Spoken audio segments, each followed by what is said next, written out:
But that was not the only team that we had power rated in the top 25 that really surprised me with how they handled their business.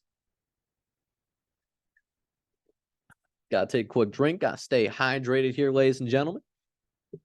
So we had a team enter the top 25 from the group of 5 ranks, SMU. SMU, we did not have power rating in the top 25 going into this game, but they have been rolling. They've been rolling at a pretty high level. They are coming in on a 3-game winning streak, most notably blowing out Temple. Actually, pillaging the city of Philadelphia completely, it seems like, from the Temple Owls. They had Tulsa, and Tulsa we thought they're a better team than Temple, so it might be a closer game. It was not a closer game. It was completely over by halftime. Actually, if SMU really wanted to, this could have approached 100 points. The final score in this ended up being 69-10, which if you're an SMU fan, you're thinking to yourself, wow, this is really nice. This is really freaking nice. You know what the halftime score was? 52-3. It's the most points scored in a half of a Division I game this entire season by a single team. So SMU now holds that high watermark of a half. SMU scored 52 points in one half. And why they were able to do that is that anything, and I mean literally anything, that SMU wanted to do, they were able to do. Preston Stone, for example, starting quarterback for SMU. He's only a sophomore, by the way. He'll have 2 more years of eligibility after this season. So we'll likely see, he's a sophomore redshirt, but he'll likely be back for his junior year in the transition to the ACC. Preston Stone was feeling himself. He played one half of football. He took the second half off.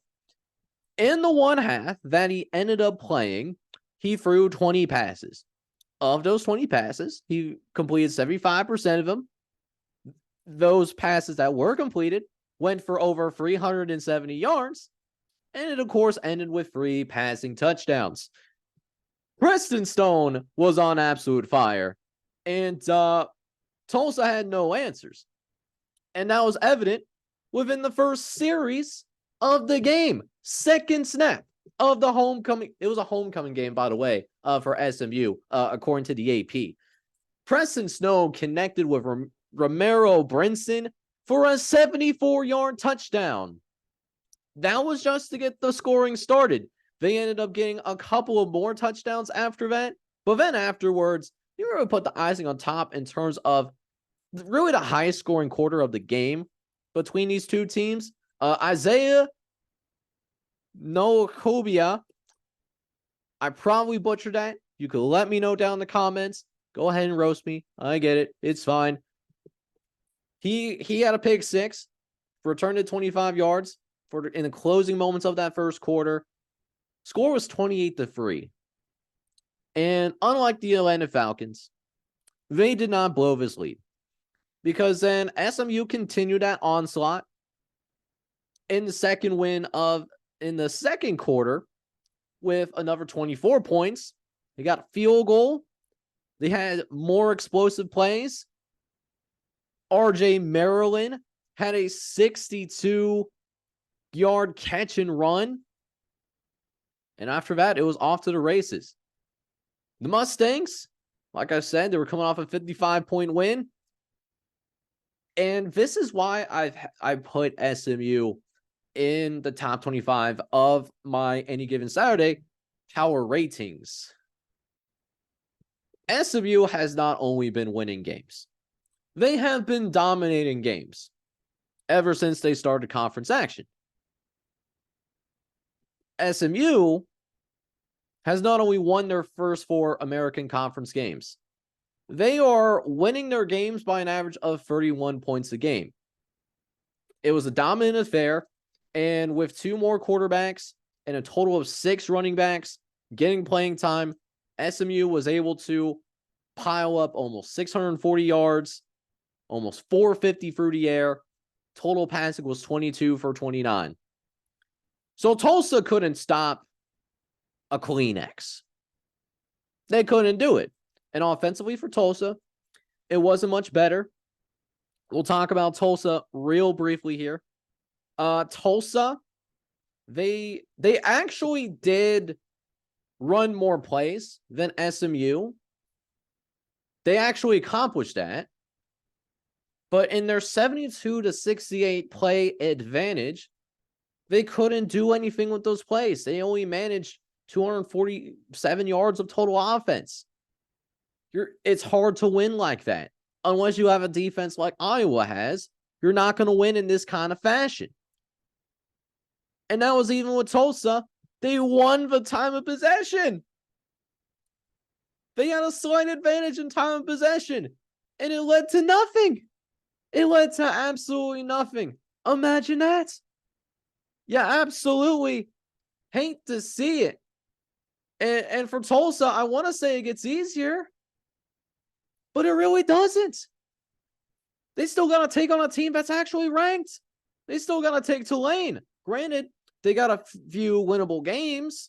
Charlotte, North Texas, East Carolina. So they could still get bowl eligible somehow. But this Tulsa team is in a funk right now. They are straight up not having a good time. They lost their third straight game. And this wasn't even their only blowout within the losing streak. Rice just tore them apart last week. They lost by 30 plus to Food because that's what happens when you play with Food. Food beats you. And sometimes it blows you out, apparently. What a world we're living in where Rice is blowing out teams that's not an FCS school. What is happening? What is happening right now? It's crazy. I gotta see what my dogs are doing. They're being weird. We got weird dogs, but it's okay. I still love them. But back to what I'm doing. So Tulsa could get the bowl eligibility.